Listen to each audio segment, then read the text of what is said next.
ഒരു ദിവസം അലിഫ് ലാം മീം തൻസീല സജദ എന്ന സൂറത്ത് ഓതിയാൽ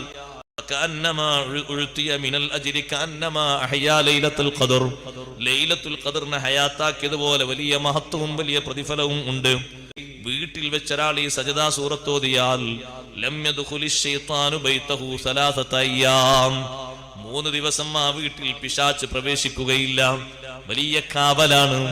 നമ്മളും നമ്മുടെ മക്കളും നന്നാകുന്നൊരു ഗൃഹമാകാൻ ഖുർആനല്ലേ അവിടെ നടക്കേണ്ടത്. അലിഫ് ലാം മീം തൻസീൽ അതിന് വലിയ സാഹചര്യം ഒരുക്കുന്ന സൂറത്താണ്. എത്ര ഹദീസുകളാണ് ഇതിന്റെ മഹത്വത്തിൽ പഠിപ്പിച്ചിട്ടുള്ളത്. സുബ്ഹാനല്ലാഹ്, അലിഫ് ലാം മീം തൻസീൽ എന്ന സൂറത്ത് ഖിയാമത്ത് നാളിൽ വരും.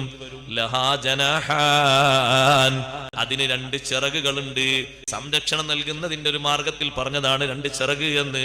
തതായറു സ്വഹിബഹാ, ആ 2 ചിറകുകൾ പറന്നു വരും. അത് ഓതുന്ന ആളുടെ മുന്നിൽ വരും. എന്നിട്ട് വതഖൂലു, ആ സൂറത്ത് പറയും, ലാ സബീല അലൈക്, ലാ സബീല അലൈക്, നിനക്കൊരു പ്രശ്നവുമില്ല, നിനക്കൊരു വിഷമവുമില്ല, നിന്നൊരു മലക്കും പിടിച്ച് നരകത്തിലിടൂല, നിന്നൊരു മലക്കും അദാബിന് കൊണ്ടുപോകൂല. കാരണം നീ സൂറത്ത് ഓതിയ ആളാണല്ലോ.